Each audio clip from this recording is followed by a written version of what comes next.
All right, folks, what is going on? This is episode 652 of the First and Frame Rate Show.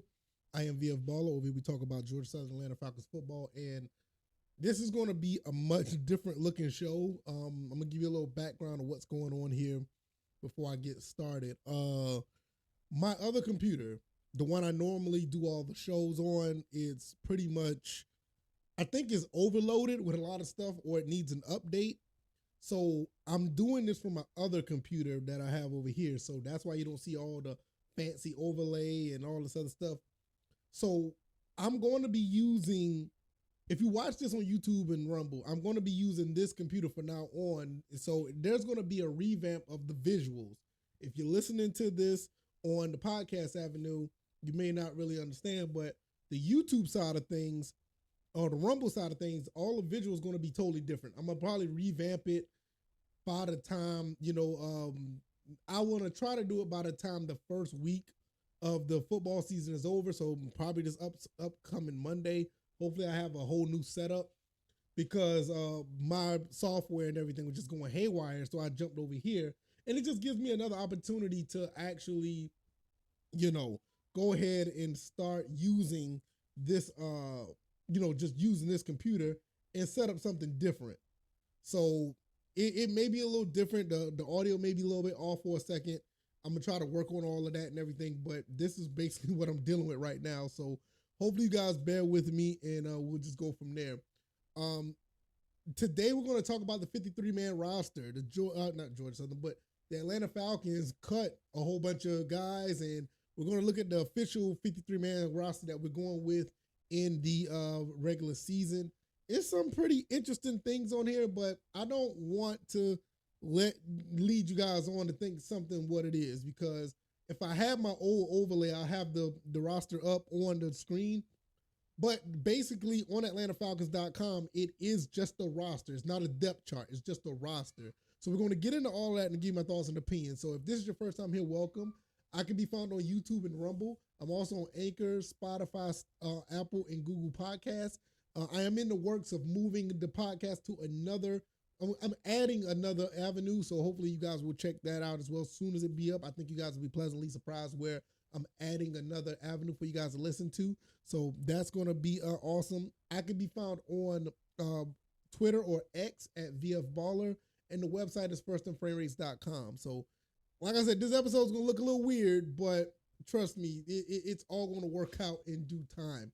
So let's just go ahead and get into this. Starting off with the quarterbacks, this is the order. Well, I'm going to put the link down in the description so you know what this roster looks like if you want to see it. But like I said, this is not a depth chart. I don't believe this is a depth chart. It just looks kind of weird and it's kind of all over the place. So what I will say is Desmond Ridder is the first name on the quarterback list. After that is Logan Woodside and then Taylor Heineke.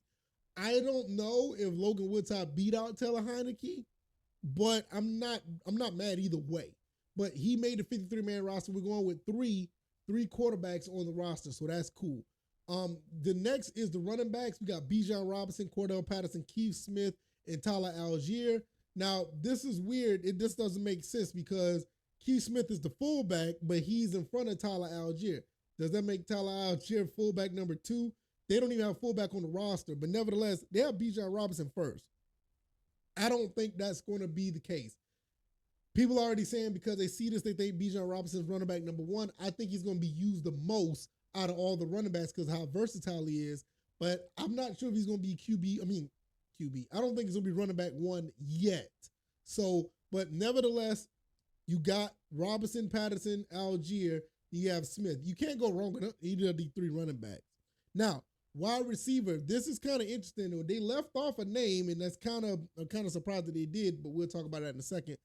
Drake London, Josh Ali, Kader Hodge, Mac Hollins, and Scotty Miller. We'll talk about the names that's left off in a second once we get through the defense and everything. So that is your receivers. Obviously, Drake London's going to be number 1. I think Mac Hollins is going to be number 2, but they got Josh Ali right behind him. I don't know how this is set up, but I know this is not the depth chart. I just know this is not. Tight ends, John Fitzpatrick made the team, Jonnu Smith, Kyle Pitts, and Michael Pruitt. Kyle Pitts is going to be tight end number 1. Jonnu Smith is probably going to be number 2. Fitzpatrick and Pruitt, those guys are going to be X factors. I'm going to be honest with you. I think those guys are going to surprise a lot of people. So watch out for them throughout the season. I wouldn't be surprised if one or two of these guys get like 300 yards receiving, maybe 400 yards receiving, because so much, attention is going to be on other people. Now, O-line, a lot of people said we need some help on the O-line. Right now, we got a total of 9 guys on the offensive line. I think it would be cool if we get 2 more, but I think we got them in the practice squad, but we'll get to that in a second. Chris Lindstrom, Drew Dahlman, Jake Matthews, Josh Miles, Javon Gwynn, Caleb McGarry, Kyle Hinton, Matt Bergeron, and Ryan Newsel all made the team. Can't go wrong with that. Like I said, for depth purposes, I would like to get 1 or 2 more people. So we'll see how that goes. The defense side, we'll get to the defense right now. Linebackers, once again, Arnold Ebiketie is a linebacker. I kind of like him on the defensive line, but I'm pretty sure they have him closer to the line the way the new defensive coordinators got going. Bud Dupree, D'Angelo Malone, Caden Ellis, Lorenzo Carter, Nate Landman, Tay Davis, and Troy Anderson. Let me tell you something. This linebacker core is really good. Really, really good. You got Arnold Ebiketie, Bud Dupree, D'Angelo Malone, Caden Ellis, Lorenzo. All these guys it's going to be really good for these linebackers. I think very underrated. It's going to be really nice. It's good to see Nate Landman make the team. Tay Davis looked good in the preseason as well. But Nate Landman was an undrafted guy out of Colorado last year, and he made the team. That's pretty cool. Defensive backs, and we're going to get into that because there already talks about Malcolm Butler's going to probably try to make the team. That's kind of interesting. So if they do that, I wonder who they're going to drop. And we'll talk about that when it happens. A.J. Terrell, Clark Phillips, DeMarco Hellmans, he was going to make the team. He did so well. D. Alford, Jalen Hawkins, Jeff Okuda, Jesse Bates III, Mike Hughes, Richie Grant, and Trey Flowers. Once again, can't go wrong with that. I like what I see there. Defensive linemen, Albert Huggins, Calais Campbell, David Ademeyer, Grady Jarrett. Joe Gaziano actually made the team. I'm actually surprised at that. Taquan Graham and Zach Harrison. So that's what we got here. Kickers, special teams, Young Waku, Bradley Pinion, and the long snapper is Liam McCullough. You already know who that is. I mean, you already know. We already knew who that was going to be. I didn't see nobody there who was going to be getting moved or whatever. Now, injured reserves. You got Cornell Armstrong and Penny Hart. Now, I don't know what happened to Penny Hart. That's one name that I'm actually surprised I was left off. I thought he was going to make the team. Cornell Armstrong, I knew he got injured, so that was very, very unfortunate. Didn't know Penny Hart was injured, though. The release guys. Now, Breon Borders kind of struggled in that last game, kind of hurt him. J.J. Arcega-Whiteside has been released. Now, I am extremely surprised at that. I didn't think Whiteside was going to be released. I didn't see that coming.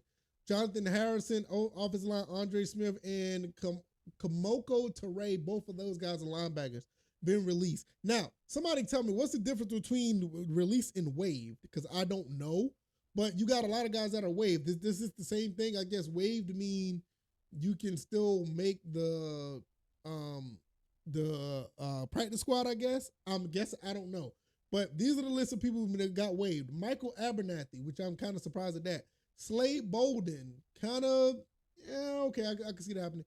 Natron Brooks, Cliff Chapman, Carlos Davis, Luca Dennis, Tucker Fisk. I kind of understand that because we just had a crowded room at tight end.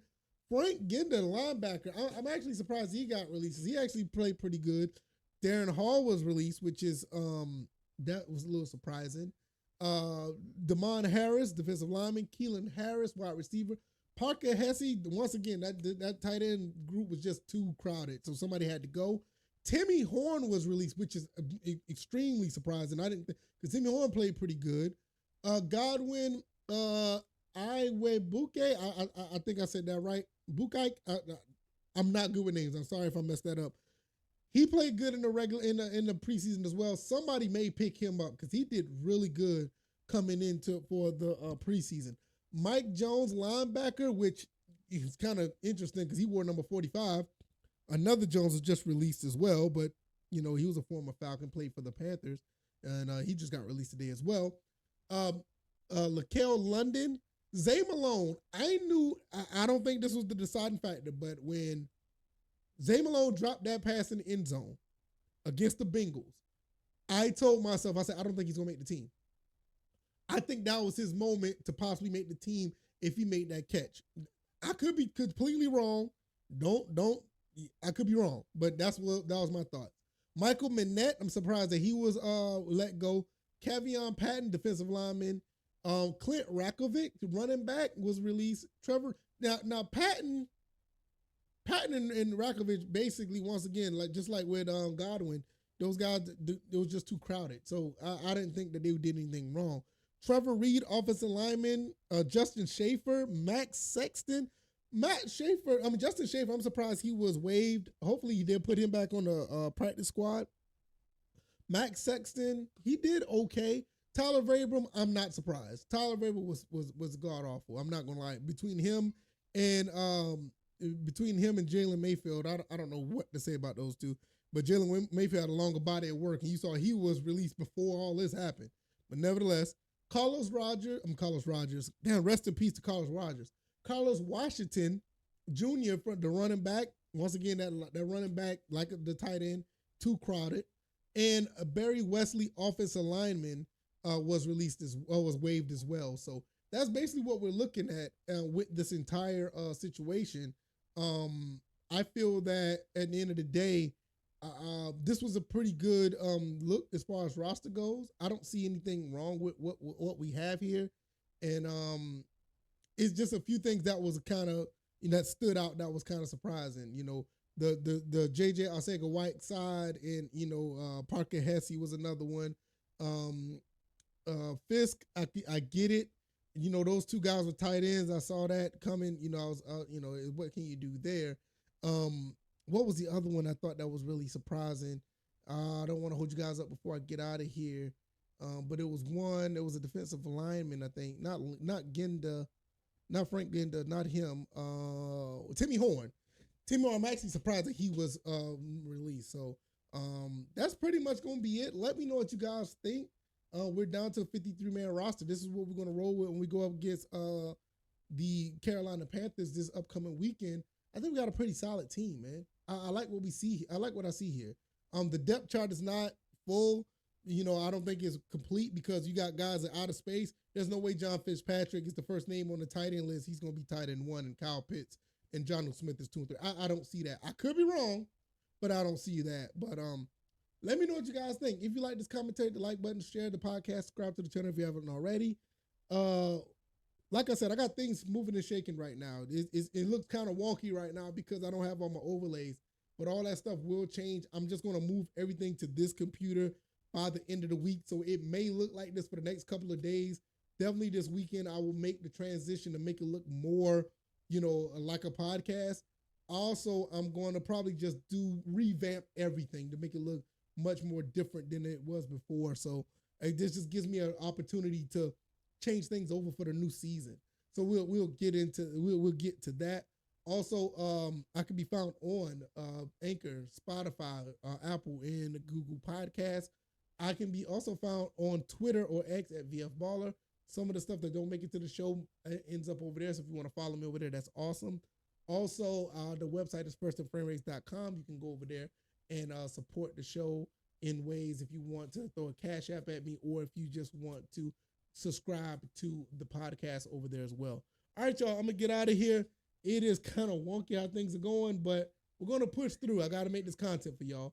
I got to make the podcast for y'all, and hopefully you guys enjoyed. I'll see you guys on the next one. Y'all take it easy, and y'all be blessed. Peace.